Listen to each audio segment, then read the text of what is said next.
told everyone I'd bring the maps. I printed them the week before, highlighted the switchbacks, circled the campsite on the north side of the lake, where the trees opened and the shore was rocky enough to keep the bugs down. The park website said the pit toilets were closed for maintenance and the bridge over the creek might be washed out. It was early in the season. Snow still clung to the shadows on the logging roads. That's what made the place appealing. Empty enough to feel like it belonged to us for a weekend. There were 4 of us. Me, my sister Mara, her boyfriend Paul, and Dylan, who was the kind of friend that always said yes and figured the details out later. We crammed the trunk with 2 tents, 4 sleeping bags, a roll of cheap foam pads, a stove, and a plastic bin full of food that made everything smell like onion powder. I still had stale gas in my car from a winter of short trips, and the engine made that soft ticking sound as we rolled out of town and pointed north. Past the last gas station, the highway slid into hills. The radio faded to static. It had been raining for days, and the clouds hung low over the cut blocks, the logged slopes shorn clean except for thin corners of trees clinging to gullies. We turned off onto the Forest Service road at the crooked sign with bullet holes. From that point it was gravel, washboarded in places, then mud. The potholes held brown water with a skim of pollen. The trees pressed close. The air went cool, and the smell of wet cedar came through the vents. I drove slower than I wanted to. The maps were folded on Mara's lap. She read them out loud in short instructions. Next left after the yellow gate. Stay right at the fork. If you hit a landslide, you went too far. She sounded calm. She had a way of being certain about things when they weren't certain. It was good for me. I get in my head and start naming risks, stacking them in a little mental tower until it sways. We passed the yellow gate. It was bent and chained open. Someone had painted "Don't" in red on the bar. Maybe they meant don't close it. Maybe they meant something else, but it wasn't our gate. So I kept going. At the creek, the bridge was there, half tilted with one corner sagging where the bank had undermined. The water was high and quick, tea-colored, with white where it hit the rocks. A sheet of plywood lay across the bad corner like an apology. There were 2 sets of fresh tire tracks leading over. I stopped, watched the water, listened to the engine idle and click, and went across without telling anyone I was nervous. We reached the lake mid-afternoon. You could see it first through gaps in the alders, flashes of open water, and the dull sheen of gray sky reflected in it. Then the road opened to a little turnaround, and a muddy pullout with a sign about bears and food storage that had been torn in half. The wind came off the water and pushed at our jackets. The rain had slowed to a fine mist. The lake was bigger than the maps made it look. The far shore was a black line of trees, and above that the mountains were dark and low and hunched under the clouds. "Quiet," Paul said, like he could hear something under the wind. It was quiet, but not empty. There were the small noises, the lap of water on rock, the wing beat of a crow as it crossed the bay, the click of our doors, the thump of gear onto wet ground. Far off, the faint chop of a small engine came and went. Maybe a quad on one of the old roads. Maybe a boat. "This is good," Mara said.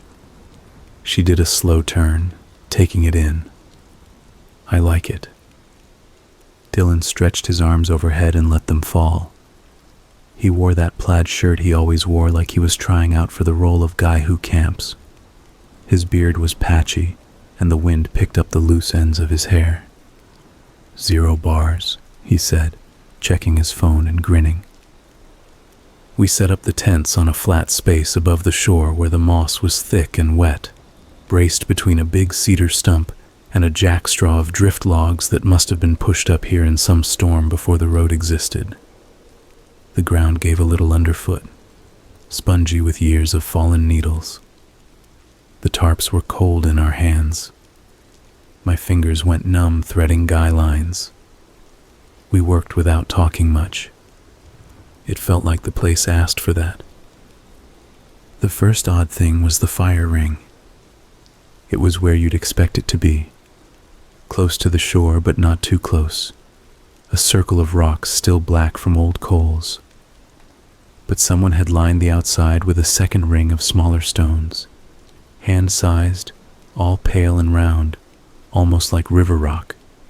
They were clean. No soot, no moss. Just cleaned and set down carefully in a precise circle shoulder to shoulder like a little wall. And then on top of each stone, there was a single pine cone. Not piled. One per stone. All of them turned the same way, the scales pointing out. "Okay," Dylan said. "That's a choice." We looked at it. The wind pushed mist across the water, and the cones looked slick like small wet animals. I went to lift one to see if anything was under it, and Mara touched my wrist. "Maybe don't," she said softly. "Why?" I asked. She didn't have a reason. She just shook her head. The cones weren't nailed down or anything. But I let my hand drop. We cooked on the stove out of habit, even though the rain had stopped and there was dry drift under the logs. The thinking was, we'd do a fire later when it got dark, if the wind allowed. Paul boiled water for noodles. Dylan shredded cheese into the pot and made it a kind of soup. We ate crouched on our heels, spoons scraping metal. When we were done, we carried the pot to the water and rinsed it with sand, then set it upside down on a flat rock. It would have been a good day if we had left it at that. Gear set, food done, the slow arrival of night, and the comfortable boredom that comes with being far from anything. But we had the idea to explore the trail along the shore before it got dark, just to see how far around the lake we could get. The map showed a dotted line that faded out after a kilometer distance printed. Just dots, and then nothing. We walked without packs, only jackets. The trail was narrow, roots like knuckled hands under the mud. Where it crossed little rivulets, it was a mess of logs laid down haphazard over black water. We went single file. I led, then Mara, then Dylan, then Paul. The woods pressed in, and the lake moved in and out on our left, a cold sheet through the trees. We found the first pile of stones maybe 15 minutes from camp. It was taller than my knee, and not a cairn exactly, more like stones stacked in careful layers, each layer a ring slightly smaller than the one below, so that the whole thing was conical but not neat. No lichen on the fresh edges, no dirt between them. Like the fire ring, the stones were pale and smooth and out of place. They didn't match the dark broken rock near the trail, and on the top of the pile a branch had been stuck in, stripped of bark, whittled to a point. It pointed toward the lake. "Art project," Dylan said, but there wasn't much smile in it. Paul nudged the bottom layer with his boot. The stack shivered and held. "Someone took time," he said. We kept going. After that, once you noticed one pile, you started seeing more. Some small, hand-high, some taller. They were always set where the undergrowth thinned, never directly on the trail but close enough to see if you were paying attention. The branches stuck in the tops all pointed in different directions. Some toward the lake, some toward the woods. None pointed back along the trail. We didn't talk about turning around until we saw the first shelter. Calling it a shelter feels generous. It was a lean wedge built from deadfall and green boughs, the boughs still wet enough to forgive being cut. Whoever made it had lashed the cross pieces with string and strips of cloth. Inside, the floor was lined with ferns, and there were prints in the damp soil the size of a hand, not shoes, just prints from knees and palms and elbows, where someone had crawled in and turned around. Strands of hair clung to the lashings, fine and light, and the cloth strips had faded letters on them, the remnants of logos, numbers. I tried to read one and saw only fragments. Eat. School. Member 12th. It had been used recently. Everything smelled green where it should have smelled like rot. In the wedge of the lean-to, the air felt still and warmer, packed with breath. Mara stood at the entrance, hands in her jacket pockets, hair stuck to her cheeks. She did a small frown she does when she's doing the math on how far we are from help. She doesn't like to say we should leave because she knows I'll take it personally, like she's saying I picked a bad place. We go back, she said anyway. Yeah, Dylan said. We turned around. The light had shifted without me noticing. The lake had gone from metallic gray to something darker, like packed graphite. The wind was steadier now. It had teeth. I felt it through my jacket. I walked faster. We found our own footprints in the muddy spots, and they looked smaller than they should have, already soft at the edges. When the trail widened near the creek inlet, we spread out without planning to, checking the banks and the artery of water that fed the lake, looking for anything else human. Paul put his hands in his pockets and stood looking up into the trees. Do you see that? He asked after a minute. The trees there were young and tight together, and a length of rope strung from two trunks made a low line above head height. On it, hung by short loops of twine, were objects made of sticks and string, none bigger than a hand. They spun slowly in the wind. Some were simple crosses. Some were more complicated, like dream catchers without the web, just interlocking triangles and squares. One had a feather bound to it, the feather wet and matted. Another had a fish hook tied into it, dull with age. Who does this? Dylan said quietly. No one answered. We kept going. At camp, nothing had been touched. The tents were closed the way we left them. The stove sat on its rock. The fire ring, with its neat outer circle and pine cones, waited like a question we still hadn't agreed how to answer. The feeling of something pressed against the skin went away once we broke out into the little clearing. It was small, but it was real. Like the moment you break the surface after a dive, and the world opens again, and you can take a big breath. We did a fire after all. I kept the inner ring of rocks, moved the outer circle of clean stones back carefully, one by one, and made a new outer ring near the drift logs. I didn't know why I didn't want to mix them. I just didn't. We left the pine cones as they were and built the fire a few feet away, like a separate thing. Paul found dry cedar under the big log and split it down into thin sticks with his hatchet. The flame caught and went yellow. The heat felt like a favor the place was doing us grudgingly. We opened a bottle of cheap whiskey and passed it. Mara doesn't drink much, but she took a sip and winced and sat closer to the fire afterward. Dylan talked about a different trip, a canyon with red rock where you could hear coyotes at night. He told it quietly, as though the trees would object if he projected too much. The night pushed in around the edges, the lake losing its face, becoming only a dark weight that moved a little with the wind. Sometime later, a sound came across the water that was not wind and not rain, and not the foot-talk of small animals in the brush. It sounded like a voice, not words, just a thin, stretched note that lifted and fell. We all looked at each other like we'd rehearsed it. Then we looked at the lake. The sound came again, and this time a second was layered under it, lower, almost a hum. "Loons," Paul said immediately, the way you say the first explanation to get ahead of anything else. He held his hands up toward the fire. His face was all angles. "They make that, whatever, yodel." "Maybe," Dylan said.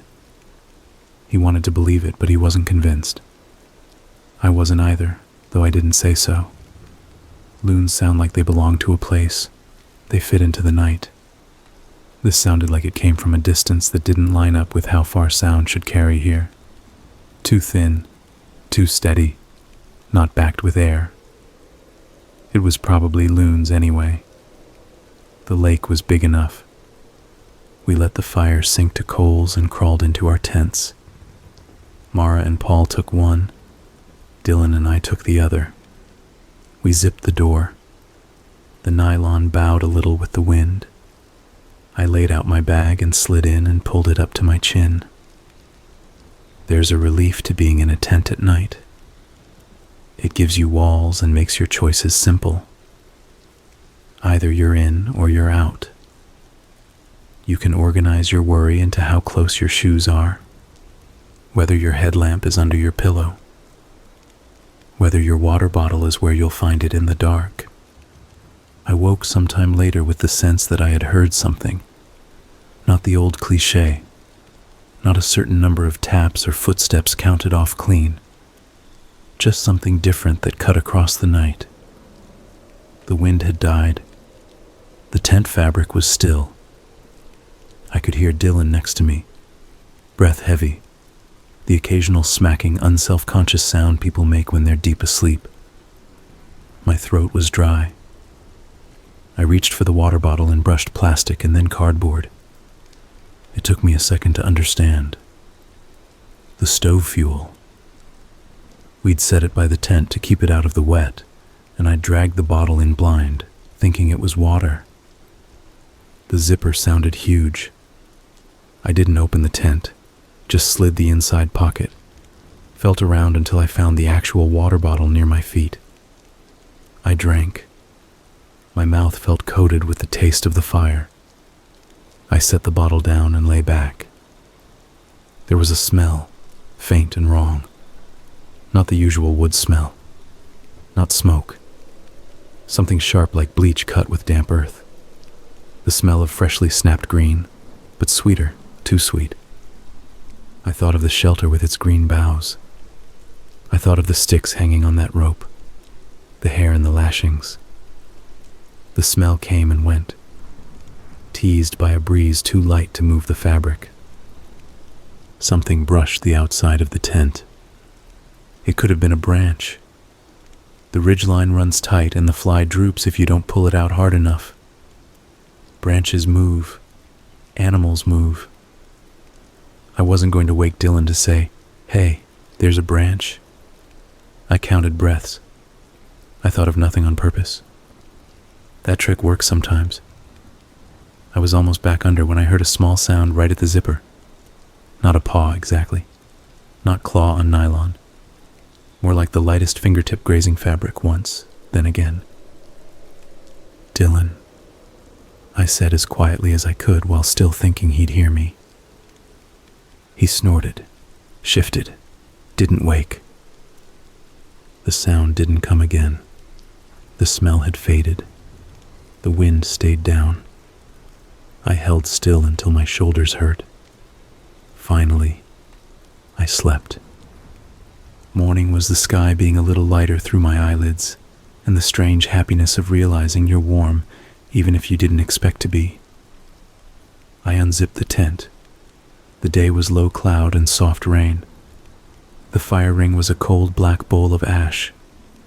The neat outer circle of clean stones and their cones was as we'd left it, except for one cone that now pointed the other way. I stared at it for a long time and talked myself out of certainty.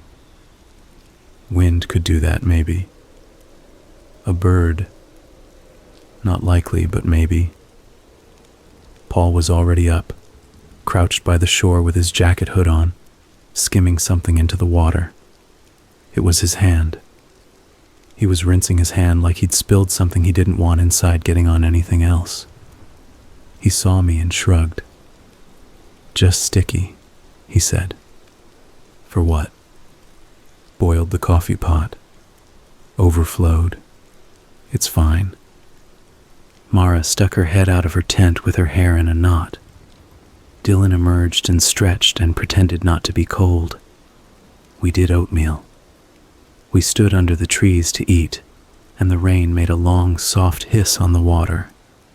We were figuring out what to do next when a boat appeared out of the mist. It was small and aluminum, an outboard on the back, a blue tarp pegged over the bow that made a low tent. A person sat in the stern, hunched in a dark jacket. They came on at a steady speed and then angled toward our shore like they meant to land. No one waved, so I didn't either. We stood there, the four of us, bowls in our hands.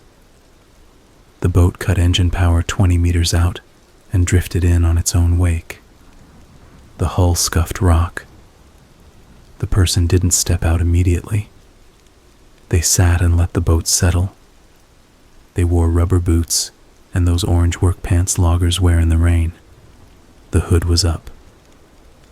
When they finally pushed themselves to their feet, they did it carefully, like they were nursing a bad hip. They grabbed the painter and stepped onto the rocks with a small grunt. "Morning," Paul said because someone had to. The person raised a hand, not a wave, more like "I heard you." I saw a face, but not the details, just skin weathered to a tan gray, whiskers that could have been a week or a month of not shaving. The eyes were very pale. "You're in my spot," the person said, not loud, like it was a fact, and they were ready to say the next sentence after we acknowledged it. "There weren't any signs," I said. The words came out smaller than I wanted them. "We checked the board at the road." "They don't put signs where they should," the person said. "You're in my spot. I use this place." Mara took a step forward. She does the talking when I start to loop, and I could feel the loop forming. "We can move," she said quickly. "We didn't see anyone. We can pack up. There's a little bay around the point we passed yesterday. We'll go there." The person stood very still for a long beat. Then they nodded once, slow. "This shore is mine," they said, as though it was obvious. "Around the point it doesn't look right. The sand sinks." "We'll be careful," Mara said. The person's eyes went to the fire ring, not the one we used, but the neat circle with its cones. Their mouth went tight. "Did you touch that?" they asked. "No," I said immediately. "We moved our fire. We left it." They studied our faces, one to the next. Whatever they were looking for, they didn't find it, or they didn't care. They gave a short nod, then the smallest smile that didn't reach anywhere near the eyes. "You want fish?" they said, tilting their head toward the boat. "Got a few." Dylan said yes too fast. It was the first real eagerness I'd heard in his voice since we found the shelter. The person stepped back into the boat and lifted the tarp. There were 3 trout laid in the bottom, clean already, slid open and rinsed so that the seams shone. They handed us 2 wrapped in newspaper and kept 1. The paper was a free shopper, the kind with ads for chainsaws and septic pumping, the ink already bleeding. "Thank you," Mara said, and she meant it. She set the fish on a flat rock like an offering, We'll move now." The person nodded again. "Don't leave food," they said. "Don't leave anything that smells. Don't leave string hanging anywhere. Don't leave lights on when you sleep." They said that last thing in the same tone as the rest, like it was just another rule, not a weird one. Then they got back in the boat, pushed off with their boot, started the motor, and moved down the shore without looking back. We packed fast. The fish went into the pot with water and salt and cracked pepper, and we took turns cradling the pot down the trail while the tents and bags went in the other hands. Moving camp a short distance isn't a big deal unless you feel like it is. Every small snag felt like a test. The trail seemed narrower. The branches grabbed more. I felt eyes on us, which is stupid because trees don't have eyes and we were alone. Still, there it was. A little itch between my shoulder blades that kept me from getting lazy about where I set my feet. Around the point, the bay was a little U of dark sand and low alder, less pretty than our first spot but more sheltered, and it felt less watched. The sand did sink. If you stood still too long, your boots made little cups that filled with water. But there were no circles of rocks with cones, no rope with hanging sticks, no neat stacks. There was one crude fire pit made of chunked rock, and that was all. We set up there, and I felt the expanse open in my chest that says, "Okay, good, this is better." It didn't feel friendly, but it felt indifferent, which is what I wanted. The fish tasted like the lake. That's a stupid thing to say, but it's true. They were firm and clean and barely needed anything. We ate them hot from the pot with our fingers and let the bones steam in the rain. After, I walked the little curve of the bay and kept my eyes on the ground. There were animal prints, deer or elk up on the dry part, small prints near the water where mink or something like that had moved with the tide. No boot prints older than ours. We spent the afternoon gathering wood, then sitting under a tarp while the rain came harder and then softer, and the clouds sat half down on the trees. We told small lies to each other, the harmless kind that makes stories work. About work, about people we used to know, about how we handled things we didn't handle well. I felt the knot of the morning loosen. In the late light, when the day doesn't actually get brighter but your eyes do, I went alone up the trail the other way, away from where we'd been, just to get the shape of the land in my head. I like to know what's around me. It helps with the feeling that you might turn and find what shouldn't be there. The trail climbed a little onto a finger of rock with a low ridge, and came down the other side to a swampy meadow dotted with stunted tamarack. I stood at the edge. The meadow had little pools like eyes, and the grasses bent in one direction altogether, like something had moved through not long ago, and the blades hadn't yet lifted again. I almost turned back then. I told myself I was being smart. Then I saw the old road. It wasn't a road anymore. It was 2 green trenches with a hump between, running uphill into darker trees. Alders had grown up either side and tried to meet over the top, and in places they did. But under the alders there was still bare dirt, packed hard long ago, the kind of surface trucks make. It made a line my brain wanted to follow just because it was there. I stepped onto it and the sound changed. The swamp sounds, the little running water noises, the wet leaf taps, fell away. Under the alders, the air went still and dry, like a room that hasn't been opened in a long time. It smelled like rodent nests and old oil.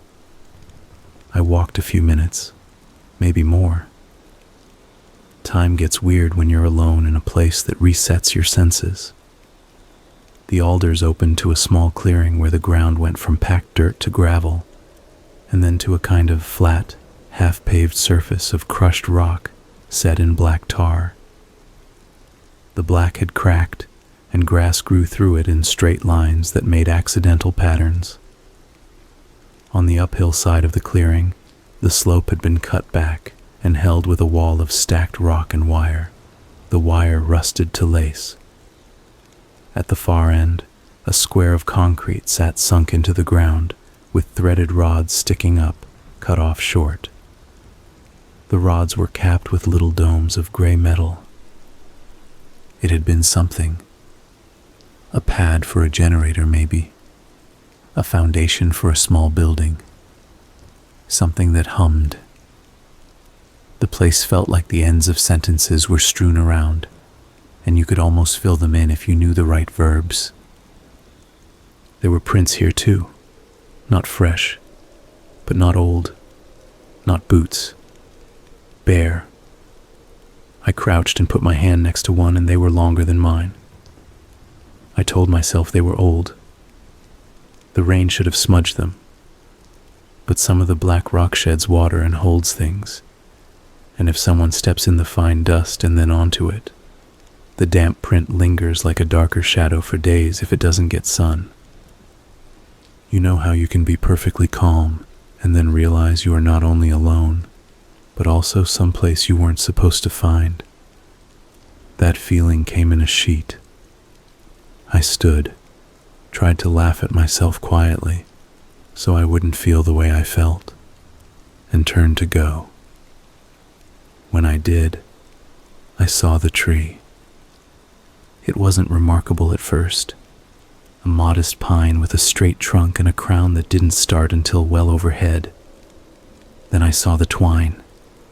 A grid of it looped around the trunk like a ladder, knotted tight at regular intervals, glistening where sap had dried on the fibers. Tucked into each knot was something small and pale. I stepped closer. They were teeth, not human, deer or elk or something like that, narrow and flat. Some of the knots had fish vertebrae instead. One had the curved nail from a bird. They were pressed in while the sap was soft, and then the sap had grabbed them and held them. The twine hummed a tiny bit with the wind, though there was none down here. It made a sound you would never hear unless you were as close as I was. There was no reason to touch it. I touched it anyway because that is what you do when you know you shouldn't. The twine was resin slick and sticky. My fingertip came away smelling like that sweetness from the night. I wiped it on my jeans and started walking fast back under the alders, then faster. By the time I came out at the swamp edge, I was near running and had to slow down so I wouldn't roll an ankle. The meadow looked the same as before. The grass had lifted. The pools were dull eyes again. I got back to camp and didn't say anything. Not because I thought I was protecting them, because saying it out loud would make it sit in the middle with us and not leave. I figured we were moving in the morning anyway, all the way back to the car, or at least to a different lake, and I could pack the image in with the other things that belong to a place you choose not to return to. We ate quickly. We kept the fire small and close. The rain stopped and a low fog gathered over the water like breath. This time when the sounds came across the lake, I forced myself to believe they were birds. It wasn't hard if I framed it right. There are birds in the world that sound like anything you can imagine. Maybe these were those. We didn't talk about the person in the boat because talking would mean we should have asked questions. Where do you live? What do you mean you're sure? What's with the... all of it? We had the fish in our stomachs and the boat had gone away, and that was a clean story that could end. We let it end. When I went to the tent that night, I made sure the light was off before I zipped the door. It felt stupid to obey a stranger's rule like that, but it was easy and harmless, and nowhere near the top of my list of things that would keep me safe. Dylan fell asleep instantly and snored softly. I lay awake and listened to the small sounds tents make as your breath collects on the fly. Then I slept hard and flat. Something woke me again. This time it wasn't the feeling of a sound. It was a human voice, close, not loud, whispered, 2 syllables, repeated. I froze with my eyes open so wide the tent wall was just gray fog. The voice was on the other side of the nylon, right about where my head was. It said it again in the same even tone. 2 syllables. I couldn't understand them. They weren't words I knew. My heart was in my throat, and that's not a figure of speech. It felt physically high and dry. I didn't breathe. The voice said it again, and then I understood that it wasn't 2 syllables. It was a name. It was my name. Not quite right, like someone who had learned it an hour ago, but close enough. The whisper came like someone saying it through cupped hands. Then after a beat, it said Dylan's name, trying that one on too, rolling it around, dead flat. Dylan, I said, not loud. My voice shook. It was embarrassing to hear it like that. He didn't wake. The voice outside said my name again, stubborn, like it wanted me to acknowledge the effort it was making. I reached for the zipper. I don't know why. Maybe because it felt rude not to. Maybe because I wanted to get it over with. I pulled an inch, 2 inches, then stopped. Cold air slid in through the gap like a knife. The whisper moved closer. Something pressed the nylon lightly right where the zipper curled. Just a fingertip. I could see the dent and the little curve of light. I closed the zipper very slowly. The fingertip followed. It didn't push hard. It didn't test. It just traced. Then it stopped. The silence that followed was heavier than the night, the heavy kind that makes your ears ring. I counted without meaning to. At some large number that wasn't reassuring, the voice spoke again, but it was farther away now, up by the trees. It said my name one more time like it was reminding itself.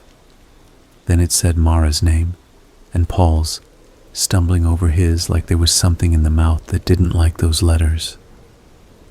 I lay there until my hands stopped shaking. I decided what to do in steps. Step 1, wake Dylan. Step 2, get out. Step 3, go to Mara and Paul. Step 4, make a plan. That was clean. I rolled and reached for Dylan's shoulder.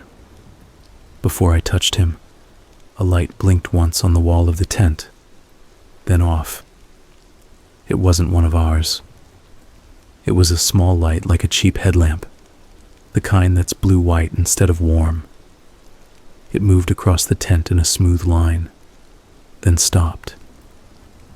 The nylon glowed dimly where the beam hit, and I could make out the shadow of a head moving with the beam, not hunched, not panicked, patient. The light clicked off. In the dark that followed, I could hear footsteps in the sand, then no footsteps at all. I got my hand on Dylan's shoulder and squeezed hard. He grunted, flailed, and I slapped my hand over his mouth. "Listen," I said, my lips to his ear. "Don't talk. Listen." We lay there like that. Nothing. Only the lake and the soft scrape of our nylon when we moved even a fraction. The light didn't come back. The whisper didn't come back. I started to think maybe I'd dreamed parts of it, misheard parts, assembled pieces into a wrong picture. Maybe the person from the boat had come to check on us for some reason, Maybe they'd had a change of mind about the shore. Maybe anything. "What?" Dylan whispered finally, under my palm, and I let my hand lift. "There was someone," I said. I told it in the smallest possible way. Name, whisper, light, the fingertip on the zipper, saying their names, saying ours. I left out the tree with the twine and the teeth, not because it wasn't relevant, because it felt like if I told him that too, he would bolt. "We should go," Dylan said. He breathed fast. "We should go now." "Get Mara and Paul," I said. Quiet. We opened the zipper slow. We stepped out into air that smelled like the lake and something else, a sweetness that was fading, maybe just in my head. The fog had thickened low to the ground. It came up to our knees like an unmoving river. Our headlamps were in our pockets and we didn't use them. The clouds had lifted just enough to make the dark a little less absolute. Mara's tent was 10 paces away. I could count them by memory. 4 to the drift log, 3 along it, 3 more to the zip. I moved like I was stepping between plates that would break if I stepped wrong. The tent was zipped. I crouched and put my mouth near the fabric. "Mara," I whispered. "Paul." I said it like I had said Dylan's name in the dark. I thought I heard the smallest shift, but it could have been fabric settling. I put my hand on the zipper pull. It was cool and damp. I pulled it 3 centimeters. My fingers shook and the teeth made a zip, zip, zip small sound that seemed gigantic. "Mara," I said again. "It's me." The zipper came down the rest of the way under my hand, not by me moving it. From inside. The flap fell back. The inside of the tent was black. I smelled wet wool and heat and the faint acid smell of sleep. I leaned in with my face, thinking I'd see a glint of an eye, the shape of a shoulder. I saw nothing. Something moved then, quick and low, right behind me on the sand. I turned, but not fast enough. I didn't see it fully. It was only a shape in the fog, a density where there should have been none, a sidelong spill of shadow that wasn't shadow. The sand made no sound under it. It slid left and was gone, as though the fog had eaten it and stopped. I took a step back and nearly fell into the tent. "Who's there?" Dylan said, and his voice was bigger than he meant it to be. "Don't," I said sharply. My throat felt made of paper. "Turn on the lights," a voice said from somewhere beyond our camp, not close, not far. "Turn on the lights so we can see you." It wasn't a shout. It was that same steady volume the person in the boat had used. Matter of fact, patient. The fog held the sound and let it go slow, like syrup. I didn't turn on the light. My hands remembered the rule the stranger had dropped into our morning and wouldn't disobey. Dylan's hand found mine and squeezed. From the open mouth of Mara's tent, from the black fabric mouth, there was a sound like the smallest exhale.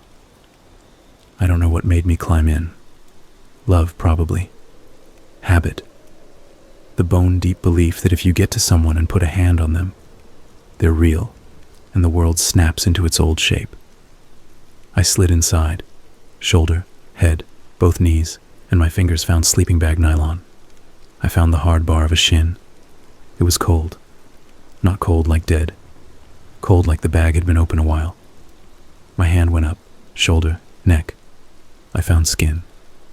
It flinched under my touch.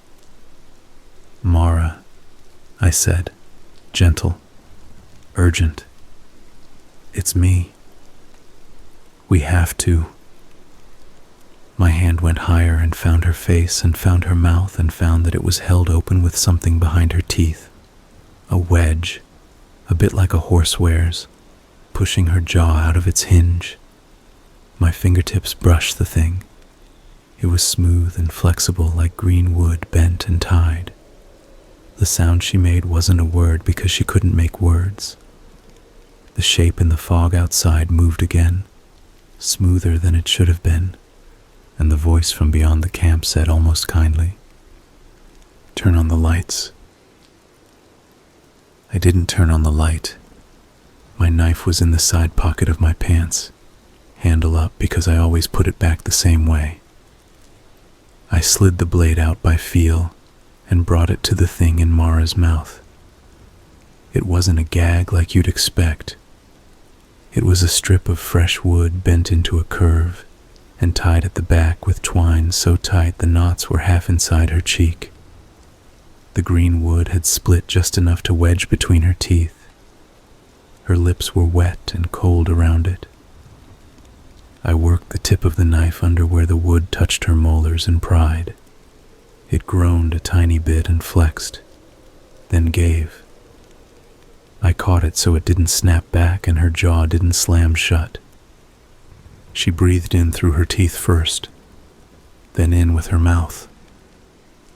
It sounded so normal I wanted to cry with relief. "Don't talk," I whispered. "Can you crawl?" She nodded against my hand. "Paul?" I asked. Her breath hitched once. She made a small motion with her head. Not yes, not no. I couldn't see farther in. "Where is he?" Dylan said, still outside, still trying to make his voice small and failing. I pulled Mara forward and got her out far enough to see her face. There were red lines at the corners of her mouth from the pressure. Her eyes were wild for a second, and then she found me, and the focus came back like a switch had been thrown. She shook her head once when I started to ask again, harder this time, shaking like stop. Her hand found my wrist and squeezed so hard it hurt. Something knocked lightly against a tent pole, 2 poles away, like fingers testing the flex. Then a soft sound, almost humming, not a tune, just a tone as if someone were remembering how to make noise with their throat and trying it out on small things. The urge to turn on my headlamp roared up. It felt like a physical thing in my pocket. If I turned it on, at least I'd see what I needed to be afraid of. "Crawl to the water," I whispered right into Mara's ear. "Keep low. Go to the drift log. I'll get Dylan. We're going to the car."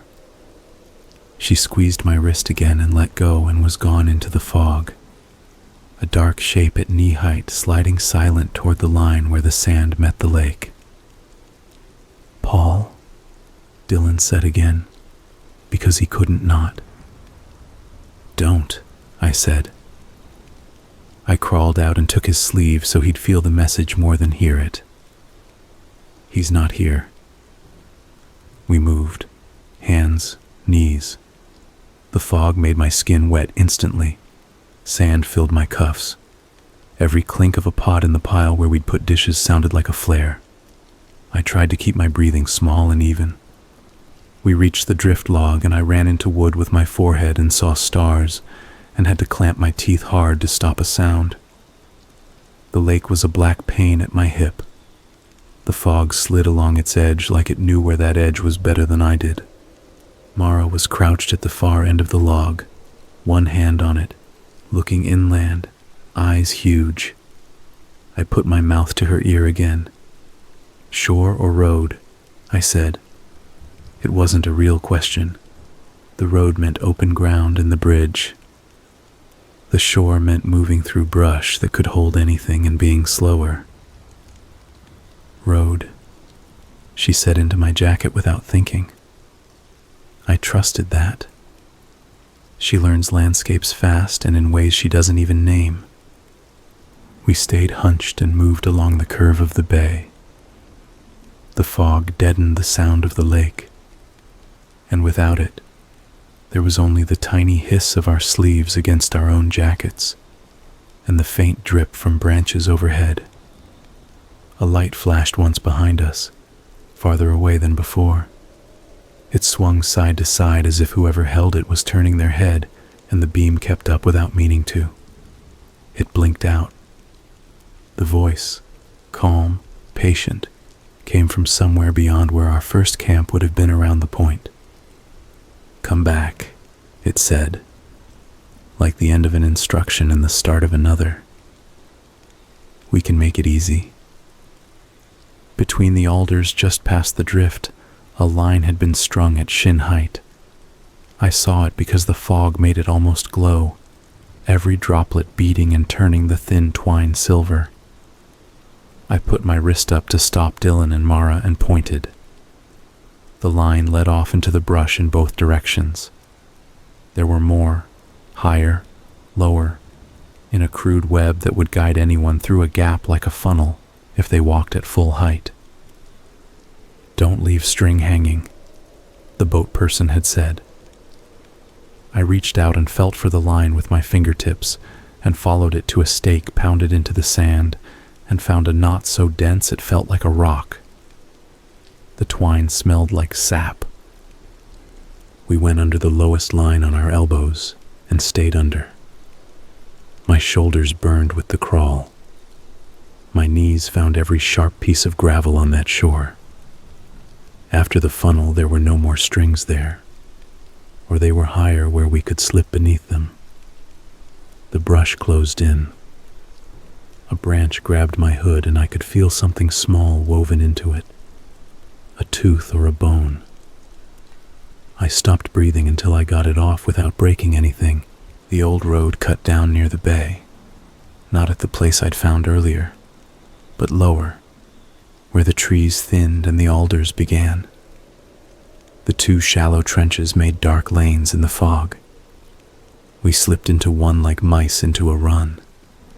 The ground here was firmer and I could move faster, bent nearly in half. The alders arched overhead and dripped, and when the drops hit my neck I jerked because every touch felt like a hand. We didn't talk. We didn't even hand signal. We just moved. The voice behind us kept requesting light like a tired teacher repeating a rule. At one point it said, clearer than before, "Please," and the politeness made my stomach turn. Mara stumbled once and caught herself, and I reached down to steady her and felt how her hands were shaking. She was holding it together because there was nothing else to do. Dylan breathed too loud until he realized he was, and then he held his breath too long and had to gasp in, and then he adjusted into a rhythm that didn't scream panic if you listened. At the top of the first rise, the road opened to a small level where water had pooled in a rut. There were prints in the mud, not boots, bare. The toes were long. The heel didn't go deep, like the weight wasn't sitting where it should. The prints were fresh enough the water hadn't filled them. I stepped in the water on purpose to smear them as I passed. Like that would do anything. The fog thinned and then thickened again. The light from our own emptiness on either side made me feel like I could go right if I wanted, into the brush, and in some part of my brain I wanted to. It felt like being lost and relieved at the same time. I kept my shoulder against the soft leaves on the left, and when the brush shifted, I shifted with it. I imagined the gravel pad uphill, and the humming that wasn't there, and I didn't let my feet go that way. At one bend, a line of twine crossed overhead from tree to tree, too high for us to touch. Things hung from it, the small shapes we'd seen by the creek inlet, crosses and triangles and odd grids.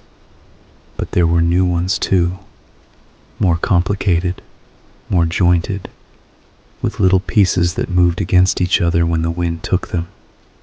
They knocked softly together like teeth. I wanted to grab one and tear it down and break it, and I wanted not to touch any of it ever and pretend I'd never seen it. I kept going, We came to the spot where the road met the main track, the one we'd driven in on. The forest opened a little. The fog thinned enough that the road was a darker band in front of us, and the cut banks had a skin of moss. My car was not there, of course. It was far down, past the creek, in the pull-out by the lake we had first taken. But the direction felt correct again. That mattered more than anything. My lungs hurt. My back hurt from staying bent. I regretted every dumb thing I didn't pack where I could grab it and had to leave behind. We stood for a second on the main road because here, just here, I could stand up without touching twine with my face. I wanted to shout down the hill, not words, just sound, to make myself feel like I filled space. I didn't. Keep small, I told myself. Stay low to the ground. Keep heat tucked in close. I had the thought that things that hunt follow warmth more than noise. I don't know if that's true. I don't know where I got that idea. It felt true then. We started down. The road held the day's light the way rock keeps heat. Even with clouds, you can feel it with your feet. It made me think about reaching a place where the rock would be cold instead, and what that would mean. We made good time for maybe 5 minutes. Then we saw the first set of logs. They weren't big. Wrist thick, maybe a little more. They'd been dragged across the road and stacked like a lazy barrier. If you were driving, you'd have to slow down and bump them aside with your bumper or get out and move them. On foot, we could step over them easy. That's what we did. On the other side, a second set, higher. On the other side of that, a third. There were 5 in all, spaced in a way that made speed hard and made you lift your feet in a pattern. I could feel how it was made to make you clumsy. As I swung my leg over the last log, my shoelace snagged in a loop of twine that had been tucked into the bark, and I almost fell. I had to reach down fast and tease it free without breaking it. The twine was damp. It stuck to my fingers. The smell rose up again, that too sweet green. Halfway to the creek, the road crossed a culvert. Water ran under it and made a hole where mud had washed away. Someone had set branches in that hole upright like a fence, lashed together loosely. As the water moved, the branches ticked against each other. If you were driving, you'd hear it and know the culvert was bad. On foot, you would just think, it wants me to look down here and not there. I didn't look. I made my eyes scan left and right instead, past the ditch, into the first trees. There were darker spots in the dark there, and I made myself not name them. We reached the creek. The water was lower than yesterday by a hair. It felt like a trap to notice that. The bridge was still tilted. The plywood still covered the bad corner. Someone had set a length of string across the top rail at chest height and tied things to it. Just more twine. Loops that made a soft brushing sound if you touched them. Don't leave string hanging. I took the string in my fingers and lifted it up and off the post and laid it down gently on the deck so it wouldn't announce us when we went across. I'll go first, I said. No, Mara said, very clear, very quiet. I am. There wasn't time to argue. She put a foot on the deck and a hand on the rail and stepped onto the plywood. It bowed a little and she shifted weight and it found a new place to sit. The water threw spray up through the cracks, cold on my shins. She made it to the other side and looked back and made a small motion with her hand the way you do to a dog. Come. I went next. The plywood flexed under my foot a different way, and something under it shifted, stone or root. And my ankle rolled, and I didn't fall because I wanted not to, more than I wanted anything. I caught myself with my hand on the rail, and splinters planted in my palm, like I'd grabbed a handful of needles. I swallowed the sound that wanted out. On the far side there was a new smell, not the green sweetness, a hot animal smell like a hide that's never been tanned. It made my tongue feel coated. I turned my head and saw movement in the trees upstream, something walking parallel to us a little into the woods, not trying to hide, not trying to be seen. My brain refused to make a shape. It kept making a person, and then unmaking it. "Dylan," I said. He started and ran without being told. He came onto the bridge hard and the plywood jumped, and for a second I pictured the whole thing going, and the three of us in the creek, and the thing in the trees getting what it wanted. The plywood held. He reached us. We moved as one after that. Not elegant, messy, the way people move when they're trying not to lose parts of themselves behind. On the far bank, the road climbed in a slow curve. The fog lifted a little here, just enough to make the trees recede into layers. There were no barriers across the road now.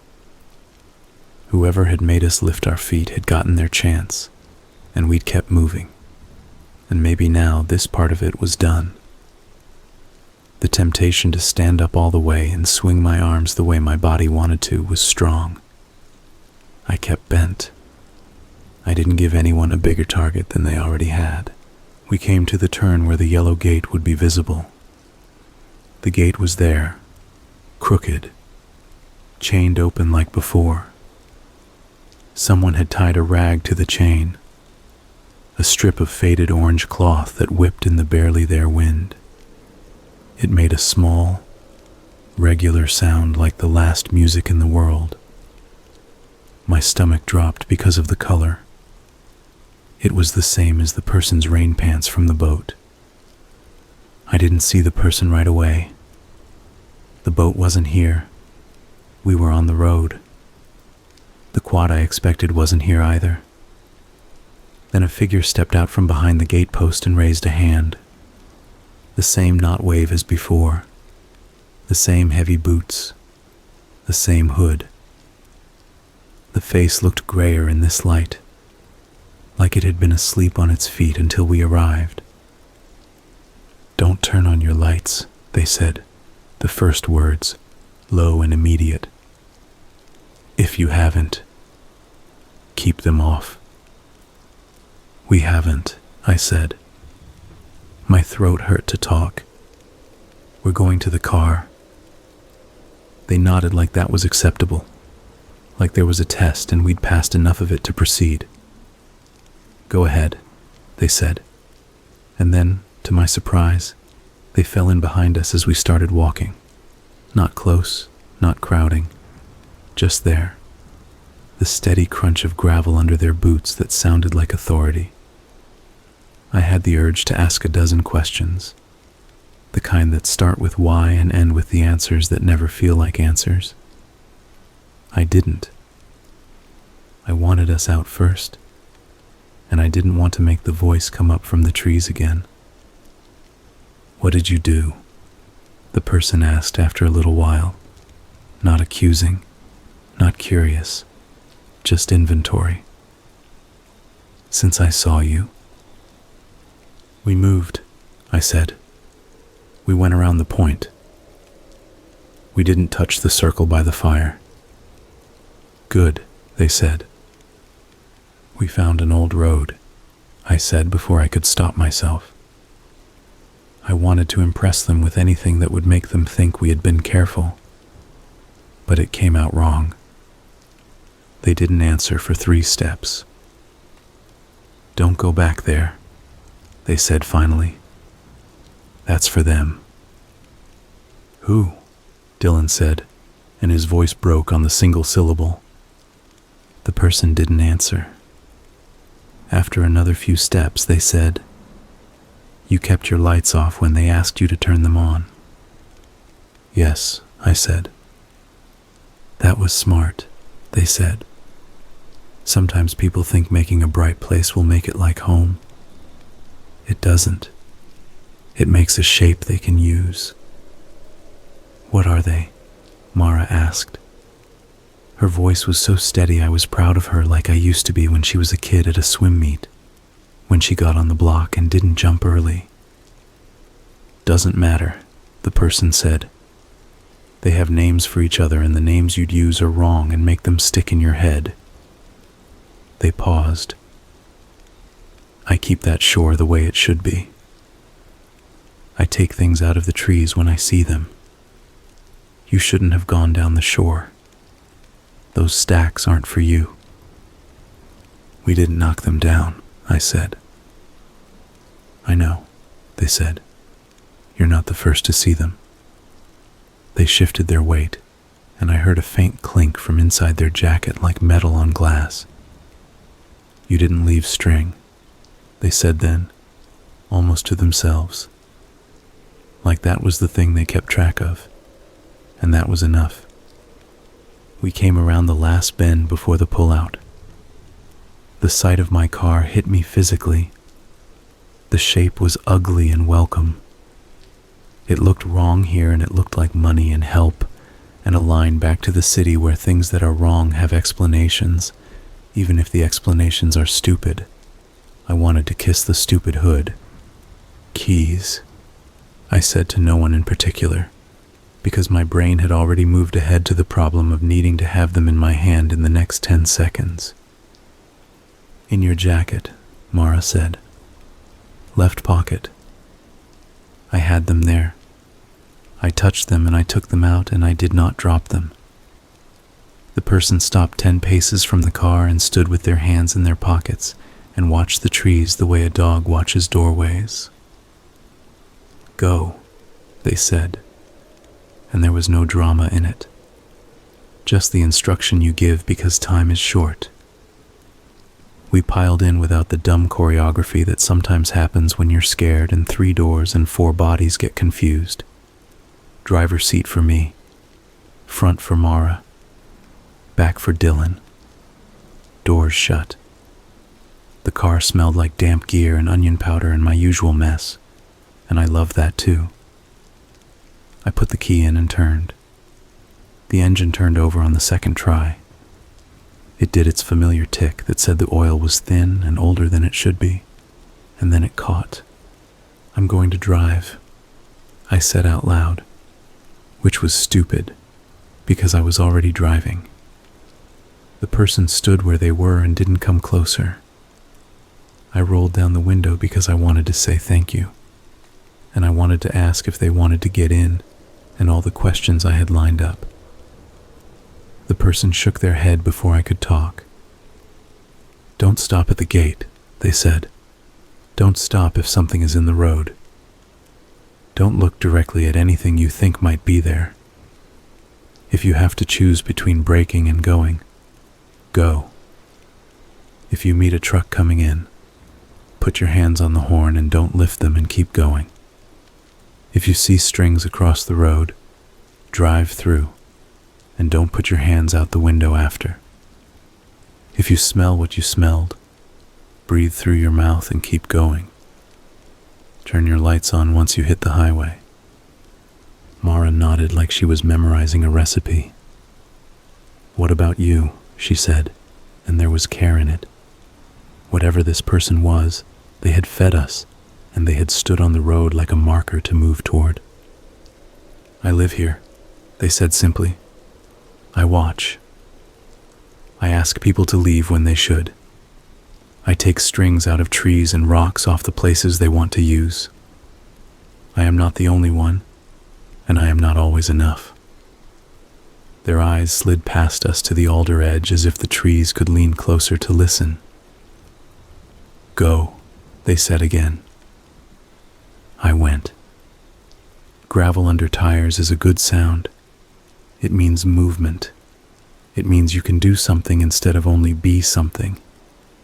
It stoned the inside of the wheel wells and pinged against the muffler, and made a noise that for once made me feel bigger than what was around me. The gate came and went. The yellow bar blinked past. The chain with the rag turned once, and I did not look at it. The road narrowed and widened in the way forest roads do. The cut blocks with their raw faces stared. We didn't talk. I kept my eyes 2 car lengths ahead, 3, scanning for anything that would make me brake and making the choice not to if I didn't have to. Once something pale moved in the ditch and ran parallel to us for a handful of seconds, and then folded itself into the brush without a sound. Once a dark shape crossed the road far ahead of us, and I kept the car straight and in the center, and did not lift my foot or push it down harder. Once I smelled the green sweetness so strong, I thought it must be coming from under my own seat, and I rolled down the windows, and the cold air slapped my face, and the smell thinned and went, and I put the windows back up. At one bend there was twine strung across. I saw it just before we would have hit it. It ran from a stump on one side to a bent sapling on the other, and had things tied in the middle that would have smacked the windshield and dragged and made a sound like a thing crawling on glass. I didn't aim for it. I didn't aim away. I went through it like it was spider web, and the things hit. A series of soft thuds, and then they were gone, and a few strands clung and fluttered in and out like hair, and I turned on the wipers once and they were off. No truck came at us. No other car. The highway felt like a border you can't see until you're on it. And then when you are, the world changes. The straight line, the proper ditches, the bright sign with letters you can read. I turned on the headlights. The beams made proper cones on pavement. I could have laughed from the relief of a reflective line. I looked in the rearview mirror, and the forest was the same as it had been when we went in, but I knew now that it wasn't. No one spoke until the first town, and the first gas station, and the first fluorescent light, like a fake sun. I pulled in, and the tires hummed against the concrete pad, and I took my hands off the wheel, and they didn't want to let go. I turned the car off, and the sudden quiet made my head ring. Dylan started crying. The ugly kind you do when you didn't know that was what your body had planned.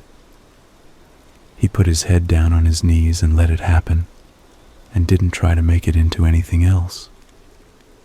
Mara leaned her head back against the seat and closed her eyes and swallowed, and her throat moved and moved like she was trying to get something down. "Paul," I said. It came out small, like talking to a child who might bite. No one answered for a moment.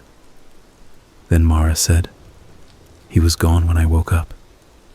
She kept her eyes closed. I woke up to the rope. My hands were tied behind me to the pole that holds the peak of the tent up.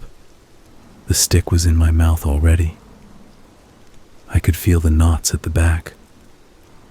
I tried to grind them with my teeth. He wasn't next to me.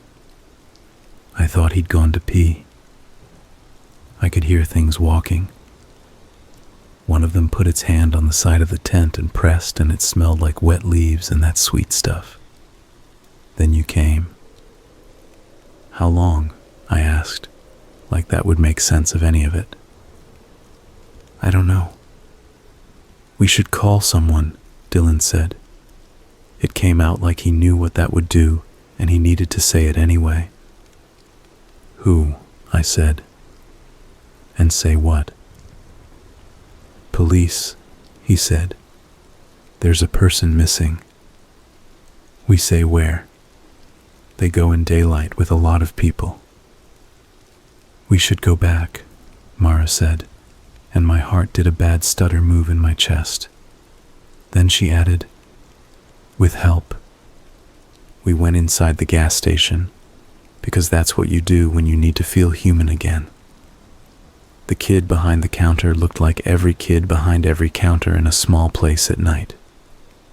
He had a face that hadn't decided what it was yet. He looked at us like we were tourists who'd gotten sunburned. I asked him if there was a police station, and he named the next town and said there was a small detachment there that opened during the day, and you could call after hours, and someone would come if it was urgent. I said it was urgent. He handed me a phone and I dialed, and a woman answered and I told her the small true parts. We'd been camping. There was someone missing from our group. We were at this gas station. We needed help. She asked the questions they have to ask, and I answered. She asked if there had been a fight. No. If there was any chance our missing person had decided to leave on his own. No. If there was a location. I gave her the Forest Service road and the kilometer marker at the turnoff and the rough distance to the lake. She said a car would meet us at the detachment. Sit tight. I hung up and my hands shook harder doing that than on the bridge. At the detachment, we sat in a fluorescent room and drank water we didn't want. The walls had posters about bear safety and flood preparedness, and the Crime Stoppers logo with a number underneath.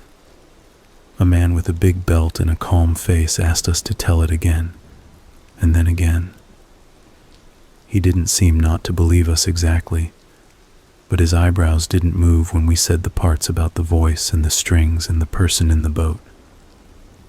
He wrote everything down like he was making sense out of noise. He said they would get a team together at first light and go in. He said we should not go in with them.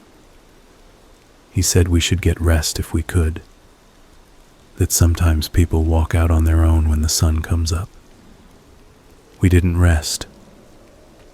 We sat in chairs in a row like we were waiting for a bad show to start. I tried to count the tiles in the ceiling and gave up, and then did it again. When the sky softened out past the strip of trees behind the parking lot, a truck backed up with a boat on a trailer, and another truck with a logo that said, "Search and Rescue" on the door showed up, and people in proper jackets with radios moved around in smooth lines. They were competent in a way I wanted to be. They had lists. They had maps. They had a plan that said, "Speak into a radio at these times and tell me what you see." The man with the belt asked us to show the map where we'd been. I put my finger where the yellow gate was, and the bend, and the lake, and the point, and the bay where we'd moved, and the shape of the old road. He didn't say anything about that part. He drew neat circles that got wider like ripples, and wrote times next to them. Mara said, "There was a person in a boat," and the man looked up and said, "We know that man," and I couldn't tell if that made me feel better or worse. "We tried to call him in for trespassing last year," he added, voice careful. "He's one of those people who wants to live where he wants to live. He doesn't bother anyone most of the time. We don't have a lot of tools to move him along." "He helped us," I said. He nodded without making a face. "He does that too," he said. "Sometimes he doesn't." He flipped his notebook closed. "We're going in. Please stay here." We stayed. We watched a wall clock move its big hand, and then the little hand. A woman came out and offered us muffins in plastic. We didn't eat them. The man came back in once and said they had found our camp, both of them. He said there were signs of disturbance and asked if those had been us. I said some of it, yes. He said, "There are some items hanging from trees that we removed." He said it like he had found an open wire and taped it so no one would touch it. I said nothing to that. He said they would call our phones if they found anything, and looked at our hands to make sure our phones were charged, and then realized we barely had reception anyway, and gave us a battery pack with a big blue light glowing on it. By afternoon, the man came back again, and this time he sat down. He didn't have a grave face. He had the face of someone who had done this a lot, and had words that were worn smooth by use. He said they had found evidence that a boat had landed near where we had been. He said they had found tracks that didn't match ours leading away from the camp. He said they had found our first camp, and that someone had made structures there that he had seen in other cases. Totems, he called them, like he had a category for it. He said they had not found Paul. The plan was to keep searching until dark, and then resume in the morning with more people. He handed us a card with a number on it for victim services. I held it and my hand shook and the card didn't care. We rented a motel room because there was nothing else to do, and the officer told us to stay nearby. We lay on top of the covers and stared at the ceiling. Dylan fell asleep in his clothes and woke up a little later making a sound like he was falling and sat bolt upright and didn't lie down again. Mara showered and came out clean and pink with her hair wet and sat in the chair by the window and stared at nothing. When my phone buzzed toward evening, I thought it would be what we wanted. It wasn't. It was my mom, who had set a reminder to call because she worries, and it was a day past when she said she would. I let it go to voicemail. A minute later, she texted a heart because she is my mom, and when she doesn't hear back from me, she replaces my silence with a small shape she can look at. At dusk, the officer called and said they were suspending for the night. He said they had found areas of interest and would check them in the morning. He didn't explain that. He didn't need to. I slept when the sky went true dark, and I dreamed I was under the old road with the alders making a tunnel, and the twine was strung across at my chest and knees and stomach, and when I moved it sang in my bones. I woke with my jaw aching like I had been clenching it around a bit. In the morning I told Mara about the dream. "Don't say it another way," she said. "Say it once and then let it go. Or it will take more than you give it." That sounded like something the boat person would say. I didn't argue. We went back to the detachment because we needed to not be in that room anymore. The chairs there were the same. The air smelled like coffee. The man with the belt wasn't there, but a woman with a tight braid and a scar near her eyebrow met us and brought us into the little room and told us what they were doing that day. She was more blunt. She said they were bringing dogs and a drone for the cut blocks. She said they had a boat and would sweep the lake sides. She said they had not found signs of a struggle, and that was good. It meant he might be walking, confused, or he might have gotten turned around and would be found when the light changed how the trees looked. I understood the way she was saying the comforting parts were separate from the likely parts. I appreciated that she didn't pretend they were the same. Near noon, the man with the belt came back into the room, and the way he held his file made my stomach drop. He didn't draw out the words. He said they had found Paul. They found him at the little shelter off the shore we had seen the first day, the one with the green boughs and the hair caught in the lashings. He was inside, curled on his side like he had crawled in to sleep, and the entrance had been blocked lightly with branches. There were marks on his wrists that showed binding. There were marks at the corners of his mouth that matched what Mara had described. There were no injuries that made the cause of death obvious. The coroner would have to do their work, he said. He said the words very carefully, and I was grateful for that small respect. He asked if one of us could come identify.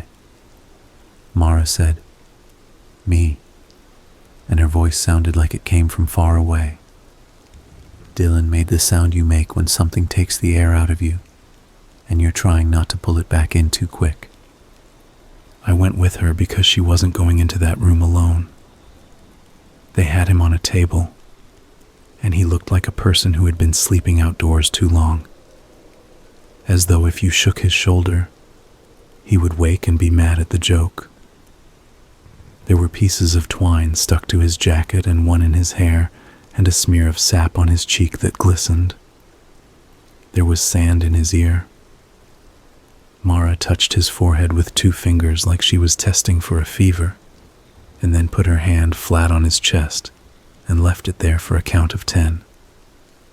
Then she lifted it and nodded and said his name out loud, and then yes, when they asked if that was him. After, the woman with the braid gave us sentences like stepping stones over a place we didn't want to go. There would be paperwork. There would be a report. There would be a time before they could release him. Did we have someone we wanted to call? Did we have somewhere to stay? Did we need a ride? Every question was practical, and it helped, and none of it helped. We drove home later that day because there was no reason to stay, and every reason to go. The highway moved under us in one long, solid strip, and it felt like we were crossing a line you could not see on a map, a place where the wood smell stops, and the smell of hot rubber and rain on asphalt begins. The city's first traffic light looked like a toy someone had left out. The sound the tire made over the little seam before the light turned green might be the most normal sound I will ever hear. We told people pieces. That's what you do. You choose what a person can hold, and you give them that. He died on a camping trip, we said to some, because nothing else would fit in their container. It was weird, we said to others. Up north, at a lake, to someone else. Only once did I say the thing about the voice asking us to turn on the lights, and the person I said it to made their face do a thing to hide that they thought I was dressing it up, and I decided that was the last time I would say it in that order. A month later, a ranger called and asked if we would consent to an autopsy result being shared with us in person. We said yes, and went to a building with clean floors and a reception desk that made me think about how bodies move through a city out of sight. The coroner met us in a quiet room and told us that Paul had likely suffocated. Asphyxia, she said, and her voice was gentle and professional at the same time. She said there was no water in his lungs, so it wasn't the lake. There were fibers in his mouth and throat consistent with plant matter. She showed us a photo of the thing we already knew, a bit of green wood, bent. In the picture it looked like a toy someone had made for a dog and broken. She asked if that looked like anything we'd seen. Mara said yes, very small, and the coroner nodded and put the picture away. They did not arrest anyone. There was no one to arrest. There were notes in a file that said, isolated community member, and prior contact, and no evidence of involvement. There were words like ritualistic and signifiers buried in a report that would never be a story and would only ever be a file someone had to move from one box to another. Sometimes I dream now in quiet.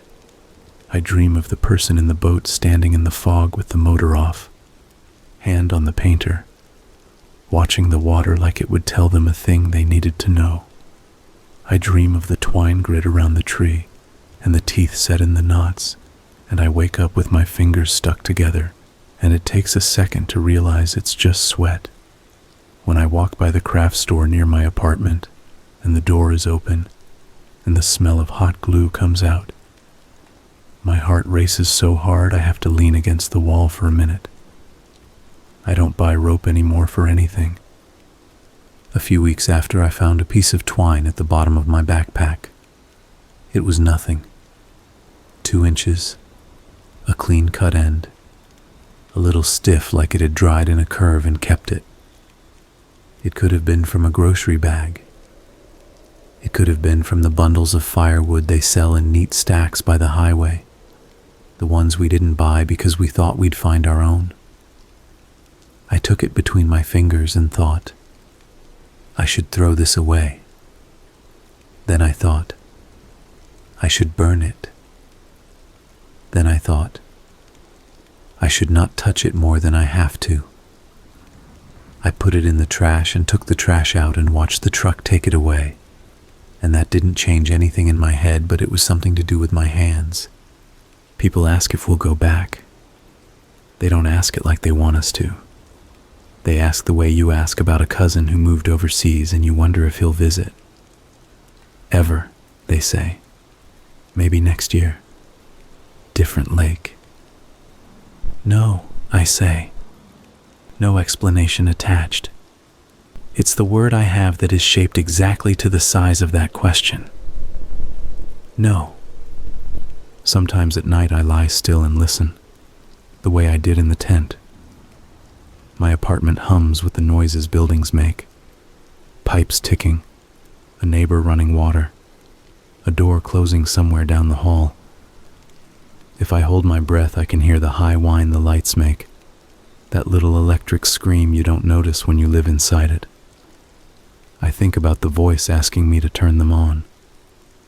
I get up and walk around in the dark on purpose, learning again where the edges are without help. My hands find the backs of chairs. My hip clips the table once, and I learn not to do that part that way. It's a private practice, a way of keeping a rule I didn't make, a way to feel like there are still choices I can stack in my favor. Once, on a clear afternoon, I drove to the river that runs under the bridge near the edge of town. It's nothing like the lake. It smells like city water and algae. People fish there for reasons I don't understand. I stood on the bank and watched the current write its moving lines on the surface, and thought about the creek at the bridge, and the way the plywood bowed and the sound of the water coming up through the cracks. A man on the far side cast and reeled and cast and reeled and didn't catch anything, and he didn't mind. I stayed long enough for the sun to find the seam of my shoe and warm my toes. When I left, I picked up a little stone without thinking, a habit from being a kid, and I turned it in my hand, the way you do when you are trying not to think about something else. It was pale and round and clean, like a river stone from somewhere with fewer leaves. I set it down carefully on the low wall by the path. In the next 5 steps, I wanted to go back and turn it so it faced the other way. I didn't. There are explanations in the world that are too small for the thing they try to hold. I know words like mimicry and pathology and territoriality. I know what it looks like when people build meaning out of nothing, because not knowing is a pain that gets into your bones. I don't think about what those words would be for this. I have the rules the person gave us and the few I made myself. And they are enough because they have to be. Don't leave food. Don't leave string. Don't hang lights when you sleep. If you hear a voice asking you to turn them on, keep them off. Keep your hands to yourself. Keep your breath small. Keep going.